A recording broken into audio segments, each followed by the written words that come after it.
Halo semuanya, selamat datang di sesi bedah materi kita. Oke, langsung aja kita selami pembahasan kali ini ya.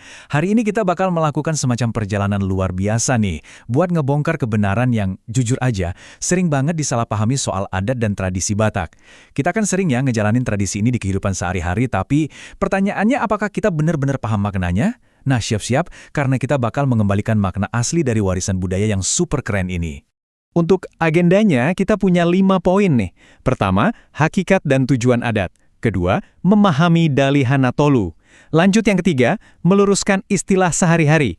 Keempat, makna asli pernikahan Batak. Dan terakhir yang kelima, tradisi kematian dan spiritualitas. Saya berani jamin deh, setelah ngelewatin 5 bagian ini, semua yang mungkin selama ini Anda pikir udah Anda tahu tentang tradisi Batak, bakal bertransformasi total. Oke, masuk ke bagian 1, hakikat dan tujuan adat. Sering kan kita mikir kalau adat itu cuma sekedar, ya, aturan kaku yang dibikin sama nenek moyang di zaman dulu. Tapi ternyata, konsep aslinya tuh jauh-jauh lebih indah dari itu. Adat itu sebenarnya nggak cuma diciptakan begitu aja, melainkan dibuka, atau istilahnya pinuka. Jadi adat ini adalah ugari atau panduan hidup yang diilhami langsung oleh Sang Pencipta buat nuntun kehidupan kita.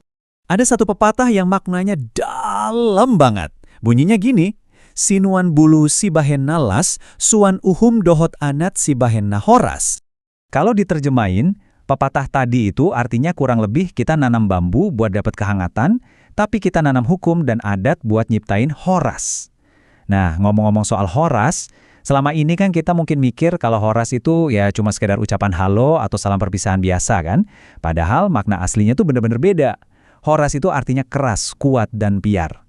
Jadi ini tuh ngebahas soal karakter, roh, dan mental. Pas kita bilang horas, kita tuh sebenarnya lagi mendeklarasikan semangat pantang menyerah. Bahwa roh kita itu harus tetap keras, kuat, dan tangguh, nggak peduli seberapa berat badai kehidupan yang lagi ngehantam kita. Keren banget kan? Lanjut ke bagian 2, memahami Dalihan Natolu. Nah, filosofi mental tangguh yang kita bahas tadi itu, ujung-ujungnya ngebentuk struktur sosial yang rapi banget. Di dalam sistem ini, ada satu aturan emas yang sayangnya sering dilupain, yaitu posisi seorang boru atau pihak penerima istri. Dengar ya, mereka itu harus dibujuk atau disilekan, dan nggak boleh sama sekali diperlakukan kayak pembantu yang disuruh-suruh sesuka hati. Kalau mereka ini boru niraja, mereka otomatis sudah tahu kok apa yang harus dilakuin buat ngehormatin hula-hula, tanpa perlu kita perintah-perintah. Dan ini benar-benar menggambarkan kesalahan fatal di zaman sekarang. Sering banget orang manggil pihak boru pakai kalimat yang transaksional banget kayak dihambirang nami mahamu asa hatop disuruh-suruh. Ini tuh naruh mereka di sisi kiri atau sisi pelayan biar gampang disuruh-suruh. Wah, ini salah besar. Cara yang benar dan terhormat itu justru bilangnya disyamun munamahami. Artinya mereka ada di sisi kanan kita.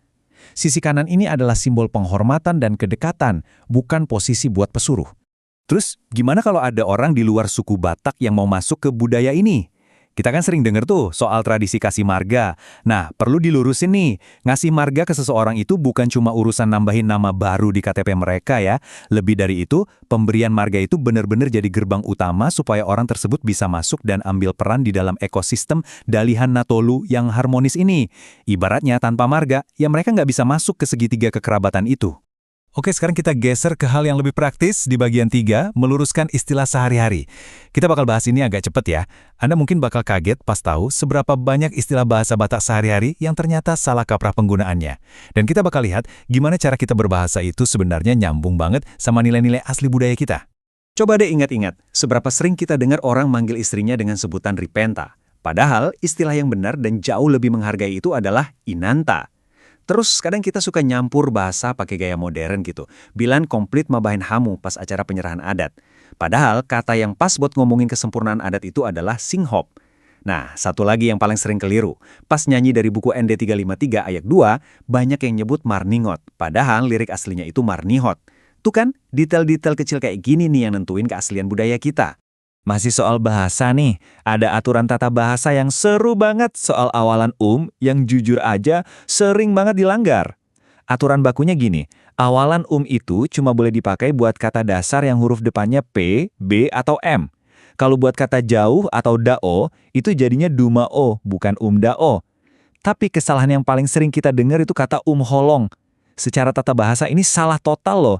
Kata dasarnya kan holong, jadi bentuk yang benar tuh harusnya humolong. Menarik ya, ternyata tata bahasa aja punya aturan presisi yang dalam banget. Jadi, poin krusialnya adalah kalau tata bahasanya aja sepresisi dan sedalam itu maknanya, apalagi ritual kehidupannya kan? Nah, mari kita masuk ke bagian 4, makna asli pernikahan Batak. Di sini kita bakal lihat gimana pergeseran zaman itu benar-benar ngubah cara pandang orang soal pernikahan, terutama soal sinamot atau mahar yang sekarang ini sering banget disalahartikan. Zaman sekarang kita tuh udah terlalu biasa dengar istilah marhata sinamot. Kesannya jadi kayak transaksional banget kan? Cuma sekedar tawar-menawar harga buat dikasih ke ibu mempelai perempuan. Padahal istilah yang benar dari leluhur kita itu adalah manggoli sinamot. Secara bahasa, kata goli itu artinya petak sawah. Jadi manggoli itu maknanya bagi-bagi petak sawah. Inti aslinya adalah keluarga tuh lagi nyiapin harta, bisa emas, uang, atau sawah sebagai modal awal buat pasangan baru ini supaya mereka bisa mandiri atau manjae. Ingat ya, ini tuh tentang ngebekalin masa depan mereka, bukan transaksi jual-beli. Ngomong-ngomong soal sejarah pernikahan, ada satu cerita masa lalu yang unik banget soal tradisi meningkir tangga. Jadi dulu, kalau ada cewek dibawa lari, keluarganya bakal ngirim semacam mata-mata buat ngecek rumah si cowok dari jauh. Cara paling cepat buat nilainya gimana? Mereka ngitung anak tangganya. Kalau tangganya genap, wah itu rumah hatoban alias rumah budak. Tapi kalau ganjil, itu berarti rumah anak raja. Tapi ya, kalau dari awal kedua keluarga udah ketemu baik-baik buat manggoli sinamot, kegiatan mata-mata kayak gini itu sama sekali nggak dibutuhin lagi.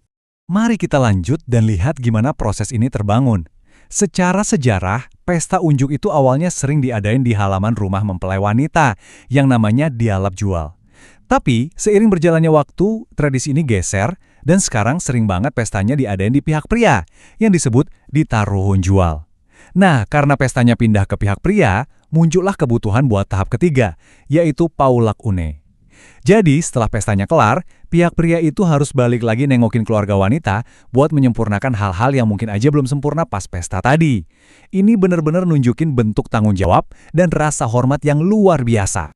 Oke, sekarang mari kita turunin temponya sedikit. Kita masuk ke topik yang agak lebih hikmat di bagian 5, tradisi kematian dan spiritualitas. Adat Batak tuh nggak cuma ngatur gimana kita hidup dengan tangguh loh, tapi juga ngebimbing kita gimana caranya menghadapi akhir dari kehidupan dengan penuh makna, yang nyambung banget sama nilai-nilai spiritual.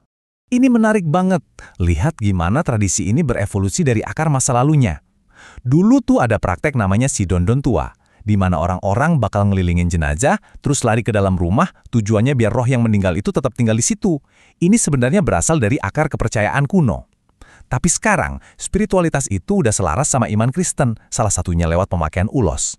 Nah, perlu diingat, nyebut ulos ini sebagai sekedar ulos parhiteane tangiyang, itu kurang pas. Ulos di sini tuh udah bertransformasi jadi simbol nyata dari kasih Tuhan yang nunjukin kerinduan kita supaya kelak kita juga diselimuti sama kasih ilahinya. Nah, yang benar-benar menarik dari bagian ini adalah kutipan pas penyerahan ulos saput. Makna kalimatnya gini, kami menyerahkan ulos ini agar kalian ingat bahwa Tuhanlah yang memberikannya, yang menyelimutinya dengan ulos yang berkilauan, yang telah disucikan oleh darah Yesus Kristus. Coba dengerin deh kata-katanya. Lewat kalimat ini, ulos itu bukan lagi sekedar kain tradisional biasa. Ulos berubah jadi sebuah perumpamaan puitis tentang cinta Tuhan yang abadi dan penyucian roh. Dalam banget kan? Terus selanjutnya ada momen mompo, yaitu momen pas jenazah dimasukin ke dalam peti mati. Peti mati ini nggak dilihat sebagai akhir dari segalanya loh, malah disebut sebagai rumah sementara. Makna ini tuh sengaja dibangun buat ngingetin keluarga yang ditinggalkan sama janji di kitab Mazmur pasal 23 ayat 6. Bahwa jenazah itu cuma lagi masuk ke rumah sementaranya aja, karena pada akhirnya Tuhan udah nyiapin rumah abadi buat selama-lamanya. Jujur, ini adalah cara pandang yang benar-benar melegakan pas kita lagi ngadepin kedukaan. Nah, setelah kita nelusurin keindahan dan kedalaman makna dari awal sampai akhir tadi, ini ngebawa kita ke satu pertanyaan yang bikin mikir. Kalau esensi asli dari adat itu sebenarnya adalah ngebangun semangat tangguh Horas, ngejaga harmoni, dan nyiptain kemandirian buat anak cucu, pertanyaannya, udahkah kita benar-benar ngejalanin esensi itu di hidup kita? Ataukah jangan-jangan selama ini kita tanpa sadar cuma kejebak ngejalanin rutinitas kosong dan sibuk sama urusan transaksionalnya aja? Nah, saya tinggalin pertanyaan ini buat Anda renungkan ya. Terima kasih banyak udah gabung di sesi bedah materi yang luar biasa ini. Teruslah kenali dan gali warisan budaya Anda, dan sampai jumpa di pembahasan kita berikutnya. Horas!